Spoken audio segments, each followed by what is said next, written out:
It's just funny going about my business yesterday and walking around and getting something to eat after the show and looking at my clock. And then all of a sudden it's 3:01 here on the West Coast. And I'm in a coffee place and I'm like, wait a minute. What's going on? And you go on your phone, and meanwhile, there's some guy who looks like one of your buddies from back in the day with fingerless gloves, like ordering an expensive matcha latte.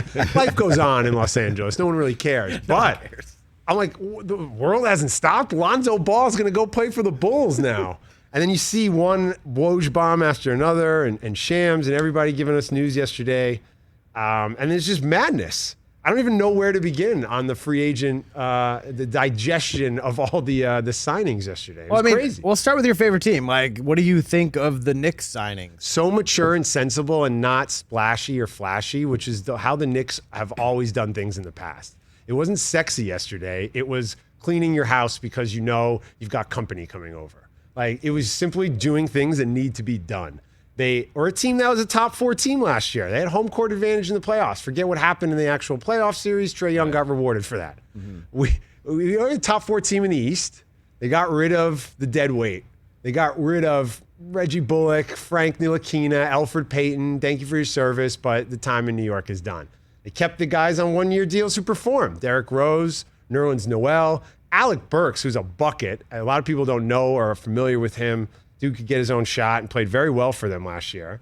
So they hire and they go out and get a playmaker and upgrade with Evan Fournier, who like people love. He gave America the business in the Olympics. I wanted to keep him in Boston. So they got better yesterday. So a top 4 team in the East got better yesterday.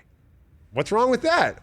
My Twitter timeline was surprisingly quiet for a Knicks free agency. Yeah. I couldn't pull up all the screen grabs from 2 years ago that when people were telling me I should never come outside again, or I should no longer exist because the Knicks signed Julius Randle. How'd that work out? And how about Bobby Portis yesterday?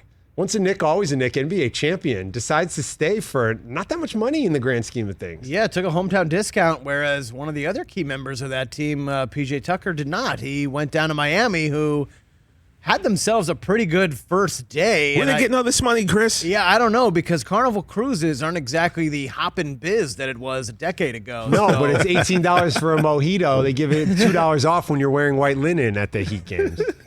Mojitos are so delicious, by the way. $18 though down there. It's probably actually more than that at the Heat It's actually games. probably way more than that. By the way, who brought the mimosas?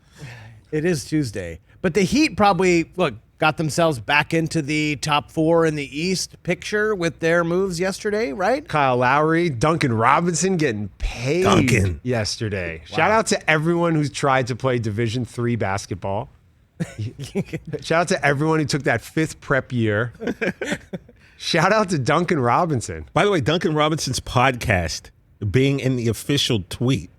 That's some next level stuff, right? That was next level, and I would like to see other athletes have their side businesses mentioned when they sign deals. You know, the Cleveland Cavaliers are bringing back co-owner of Chosen Family Wines, Kevin Love, to a 3-year deal or whatever. That was nice for Duncan, but just a crazy day around the association. And of course, the Lakers went out and got some shooters and got some extra players to round out their big 3. We knew that was going to happen, though. And Wayne Ellington, for those who don't know, is one of the best 3-point shooters in the NBA and has been for the last 6-7 years.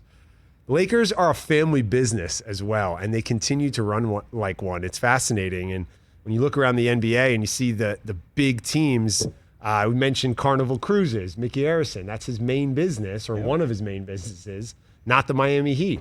You see it with Michael Rubin in Philadelphia and Fanatics and what he's been able to build. All these other, Mark Cuban, all his businesses, the Mavericks, one of those, not the main thing.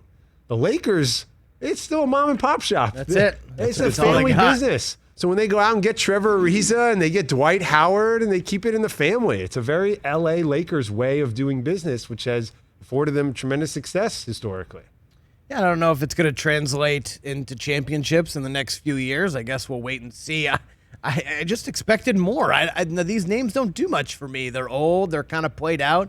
Ariza couldn't make a 3 years ago, and the Rockets But he was a Laker Laker once. He's a Lakers champion. He's part of the family. Westchester invented the double tap for the knuckleheads. Come on. I am excited for the Lakers because this means they're not going to win anytime soon. So I don't know why you're so down on this Westbrook thing. I'm disappointed in you, Chris. I'm surprised because you know a lot about hoop. And when you have the three of those dudes on your team in the prime of their careers or at the back end of their primes, what's not to be excited about? I will take all bets on anyone who thinks the Lakers are going to win over their projected win total and win the championship. But they're one of those teams that's not playing for regular season wins. That doesn't matter to them. You said yesterday it could be a 7 seed and be fine. They could be a 7 seed and still be among the favorites because their fans are delusional.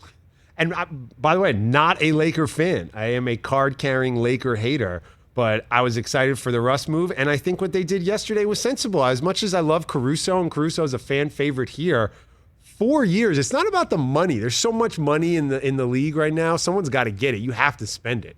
It's about the commitment and the number of years. So even the Fournier thing for the Knicks, it's only it's 4-year deal, but it's 3 guaranteed. You get that team option, gives you some flexibility at the back end of it. Chris Paul, 4 years, that's guaranteed. Whew. He will be playing basketball for 4 more years in Phoenix, getting paid a lot. You know how much Beyond Meat you can buy with that? You know how much plant-based protein you can get? I mean, that just means we're going to see 4 more years of State Farm commercials. We're going to start seeing Devin Booker in some State Farm commercials, get that Q score up a little bit. I bet DeAndre Ayton starts appearing. Trevor Ariza was in a State Farm commercial just because he played on a team with Chris Paul, so we got to start to see that. Look, big ups to Chris Paul. Like, congrats to him. Obviously, get as much money as you can get. But in a year and a half, the Phoenix Suns are going to really regret this contract. We'll worry about that later. You figure that out down the road. It's like going out at night, and you maybe, it's last call, and you say, oh, well, we just get another one, and we'll figure it out how we get home later. That doesn't usually work out well, does it? I guess, but $120 million. So you're going to pay a 40-year-old Chris Paul $30 million a year. If you see that deal yesterday, if you see Chris Paul at 36 sign a 4-year deal for $120 million, and you still choose to eat meat, that's a you problem. Like, how could you not? How could you not just instantly become plant-based? So because I've eaten a ribeye before, so I know how delicious they are. On Sunday, my goodness. Chris Paul signed a 4-year deal at 36 for $120 million. So is he the NBA's Tom Brady? Is that what we're trying to say here? I think Tom Brady has now, and happy birthday, by the way, to TB12. Happy birthday to Tom Brady. 44 years young. Over under on touchdowns or years on earth. They're probably the same number this year for Tom. Great question. But he's kind of ruined it for everyone in sports now. Now we just assume that these guys are going to play deep into their 40s. Or, Chris Paul at 36. And traditionally, that's going to the end of an NBA career. But good for him. It's a plant-based thing, and he talks about it, and he's getting paid. And you have to do that if you're Phoenix. You've built something. You finally become relevant again. You've got Devin Booker entering the prime of his career. You got a young core. You're kind of on the hook in that situation. So if they say goodbye to Chris and let him walk for nothing, what does that say to your fan base, to your team, to Devin Booker's future there? You have to keep him, especially because Ayton and Booker have so much affection for him. Yeah, I understand that you have to keep him. You don't have to give him 4 years. You don't have to pay him $30 million at age 40, which he's probably going to play 0 games in that 40 year for you. So you don't have to do that. You can still reward him with a 2+1 for $90 million. Like, come on, like you can be smart about this. Hey, you watched all the way to the end. Thanks for that. Watch more right here.